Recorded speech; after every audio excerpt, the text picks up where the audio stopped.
Eu já aciono o nosso correspondente na Europa, Luca Bassani, que traz um resumo com os principais destaques da guerra. Boa noite de quinta-feira a toda a nossa audiência. Durante todo esse dia, a região de Kherson foi severamente bombardeada, fazendo com que quase os 300 mil habitantes da região ficassem em completa escuridão e exatamente tendo a falta de bens essenciais, como aquecimento e água, que muitas vezes na Ucrânia também dependem da energia elétrica. Só para recapitular, a região de Kherson, que fica na porção mais ao sul da Ucrânia, tinha sido anexada unilateralmente através dos contestados referendos da Rússia, mas foi reconquistada militarmente pela Ucrânia há algumas semanas, o que fez com que os russos tivessem que se deslocar para a margem leste do rio Dnipro, que corta a Ucrânia de norte a sul e deságua nas proximidades de Kherson. Exatamente nesta posição, os russos têm bombardeado a cidade, inclusive um dos prédios governamentais de Kherson, a 100 metros dele, segundo as autoridades ucranianas, foi bombardeado, 2 pessoas morreram, e o que fez também com que grande parte da infraestrutura da cidade fosse destruída, juntamente com as redes de distribuição elétrica, o que fizeram também que ao longo das últimas semanas cerca de 11 mil pessoas já deixassem a cidade, buscassem refúgio, buscassem novas oportunidades em outras localidades da Ucrânia ou até mesmo da Europa. Ao mesmo tempo, nós vemos que os russos têm investido maciçamente em uma nova ofensiva na região de Donetsk e também nas proximidades da província de Lugansk, onde eles querem deter o controle total logo no começo do ano que vem. O presidente Putin, hoje fazendo também, dando uma entrevista, acabou falando sobre as sanções econômicas que a Rússia atravessa e disse que o país procurará novos fluxos energéticos e econômicos com novos parceiros, principalmente na África, Ásia e América Latina, dizendo que a tentativa de sufocamento da economia russa, promovida pelos países ocidentais, encabeçada pelos Estados Unidos, acabaram não dando tão certo, considerando que o PIB da Rússia, que estava previsto para cair quase 15%, 13%, segundo muitas instituições econômicas pelo mundo, vai cair apenas 2,5% após o cálculo atualizado, o que mostra que o planejamento feito durante o período pré-guerra foi bem sucedido. A Rússia acumulou várias reservas em ouro, várias reservas em dólar. Muitas das pessoas não sabem ao certo quanto tempo essas reservas serão suficientes para manter a guerra acontecendo na mesma intensidade que tem acontecido agora,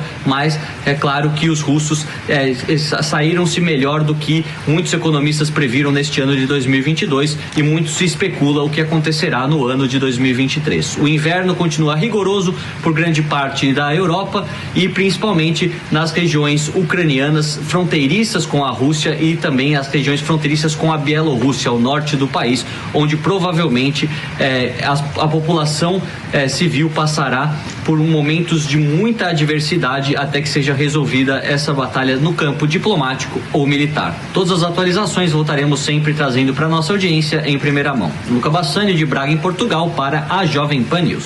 Bom, Conrado, vem agora uma grande preocupação em função desses ataques isolados que estão acontecendo. Nós tivemos, por exemplo, um presente da Ucrânia para um agente polonês que explodiu no principal centro de comando da polícia de Varsóvia. O incidente aconteceu nesta quarta-feira e feriu 2 pessoas. A Polônia, um dos aliados mais próximos de Kiev, pediu explicações à Ucrânia sobre o caso que está sendo investigado. E de acordo com o Ministério do Interior, um comandante da polícia recebeu o pacote em uma visita de trabalho a Kiev. Com a explosão, o homem sofreu ferimentos leves e foi levado a um hospital, onde permanece internado em observação. Um funcionário civil também ficou ferido, mas não precisou de atendimento médico. O que nós estamos falando são de atos isolados de terrorismo. E isso é uma preocupação, porque a gente está aumentando o ódio naquela região e isso pode ter um desdobramento catastrófico em toda a Europa. Mas o que a gente está vendo aqui nesse caso específico não tem uma resposta muito lógica, né? Como é que alguém da Ucrânia passa um explosivo para alguém da Polônia? Sabe que a Polônia é o país que mais recebeu exilados da Ucrânia. Eu estive lá agora antes do primeiro turno das eleições, atravessei da Lituânia, fiz todo o leste europeu ali, mas atravessei da Lituânia, fui até a divisa da Eslováquia com a Ucrânia, lá na Tatra Mountains. E o que a gente vê é que a Polônia como um todo tem todos os lugares a bandeira da Ucrânia, as pessoas coletando dinheiro para os exilados, uma luta do governo trabalhando em todos os lugares para conseguir promover essa readaptação. Se nós formos pegar o número de exilados agora, durante a guerra, tem mais quase de 10 milhões de pessoas que já saíram da Ucrânia. Sabe que até mesmo em Portugal, o primeiro povo que tem lá, né, de imigrantes são os brasileiros, o segundo são os ucranianos. Então a gente consegue ver por toda a Europa fazendo essa adaptação e que está criando uma verdadeira crise, porque esses países, imagina, eu falei 10 milhões, né, na Europa como um todo, mas a Polônia recebeu 1 milhão de imigrantes diretos, tanto que a população está aumentando em 10%. E aí quem é que vai pagar essa conta? E para a gente ver que teve um erro de cálculo muito grande aqui, né,